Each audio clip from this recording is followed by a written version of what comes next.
is Melbourne singer, songwriter, multi-instrumentalist C.Watts. Thanks so much for joining us. Thanks for having me. Absolute pleasure, mate. Your latest single, Fortune Cookie, was released recently. Congratulations. What a great song. Thank you. Yeah, can you tell us a little bit about the song Fortune Cookie and the inspiration behind it, how it came about?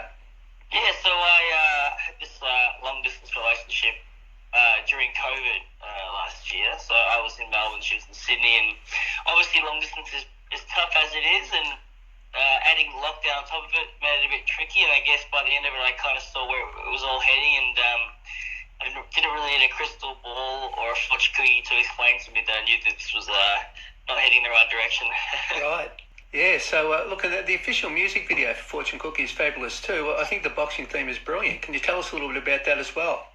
Yeah, so I actually directed and produced that clip myself. Right. Normally when writing and recording, I can definitely see the visual or the kind of the music video behind it. So with this clip, I had this idea for a boxer who was slowly getting kind of broken away through use of CGI and effects. The character starts to break like a fortune cookie in the clip, and I won't give away the ending, but right.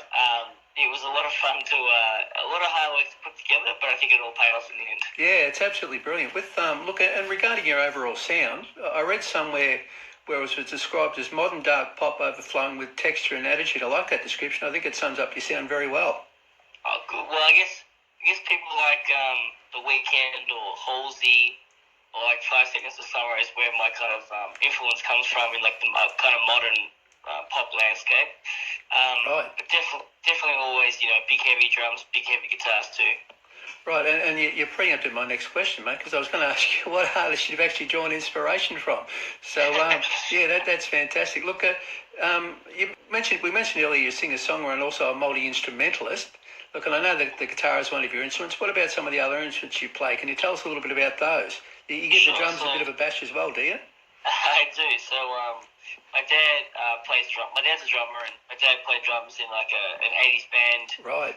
Around the Wimmera in Victoria, and it was always a drum kit in the house, and a lot of 80s music, a lot of Angels and Icehouse and Akadaka. So great. When I was probably maybe 7 or 8, I jumped on the drum kit and started to learn to play drums just from, I guess, just picking it up. And right. then as I got a bit older, then I got a guitar when I was 12, and I just fell in love with songwriting and guitar, and it's kind of where it all spawned from. Fantastic. So you actually started off as a drummer. It's pretty sort of handy combination to have, isn't it? Fantastic. Yeah. Yeah. Look, Fortune Cookie is your third single from your upcoming EP, of course. Over You and Lick It were the first two singles. Can I ask whether a release date has been set for the EP?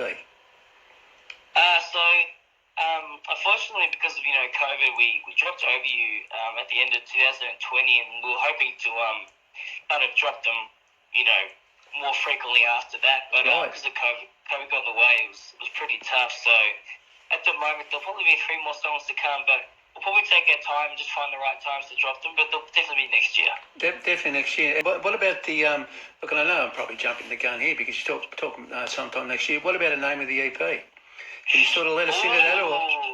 No, there's some names on the chalkboard, but there's no definite name for it just yet. Okay. But there's probably 3 more songs to come, though. Great. Yeah. So look, I think I'm always a bit cheeky asking that, but you never know. Sometimes I get a bit of an exclusive, mate. But I absolutely understand. Fantastic.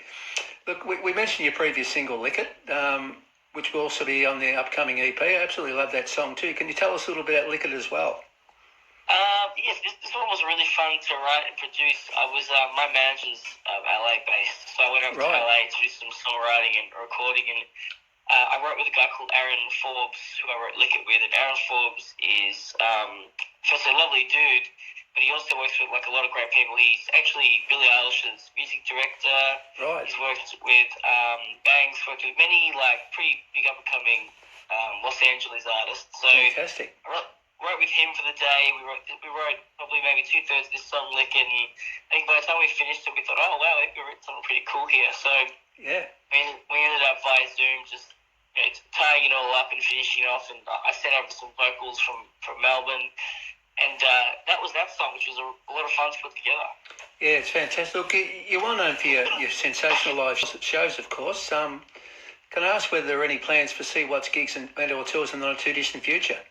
Yeah, for sure. I've been playing for so long now, from the beginning, and because of COVID, that kind of stopped things in our tracks. But at the moment, we just put our fortune cookie, and I think what we'll do is we'll play a headline show early next year when we drop the next single. Fantastic. So, look, on the subject of performing live, you of course opened for the great Elton John when he toured Australia in 2017. Wow. What was it like opening for as big a legend as Elton John? It must have been incredible. It was definitely a career highlight. You know, when I got that gig, it was the day on the Green show, and we played our support, and then we came backstage, just finishing up, and then Elton was coming out to start his performance, and he got his sidetracked towards us and said hello, and I said, hey, I'm Chris, I'm the support act today, and he said, yeah, and he said, no, I saw it. So the fact that he actually saw our set, fantastic, was crazy, and we grabbed a photo. It was such a surreal day. Yeah, absolutely incredible. And you also opened for Robbie Williams at a day on the Green in 2018, of course. Yeah, the following year that happened, and to play one day on the Green is a lot of fun, but to play two was icing on the cake. Unfortunately, we didn't get to meet Robbie, but I can confirm he puts on an amazing show. Yeah, fantastic. And I know there's a short clip of you on Facebook, on your Facebook page, where you're about to go on stage with a huge open-air audience in the background waiting for you to come on and do your set. Look, and you've captioned the video "My Happy Place." You obviously love performing at big events. Yes. You see, it's good that you see all the content. When you're up there playing, I was speaking to my dad, obviously, he's a musician too. We were saying the other day how when you go up there and you play a 30-minute set, you're almost not even thinking. It's just, it's such adrenaline and enjoyment. By the time you finish, you kind of go, how was that? Yeah, I think it was good. I don't really remember. It just breezed. Fantastic. And there's also where you're sort of having the drink before you go on stage and you're sort of pumping yourself up. Look, it's fantastic. You can really see the adrenaline sort of pumping there. 100%. Yeah, fantastic. But before we let you go, we've got to turn back the clock to the very early days of C.Watts' music career for a moment, if that's okay.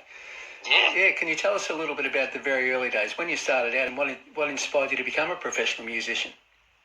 So I finished high school, and I definitely knew I wanted to do something with the songs that I've written. So I started to record them in my garage at home, and I put out a few songs here and there, and they weren't very good. The production was pretty lousy back then, but I gave it my red hot go, and this one song called Broken Bones I sent to MTV in Sydney on a CD back then, and they received it, and they said, do you want to play this new show called MTV Brand New?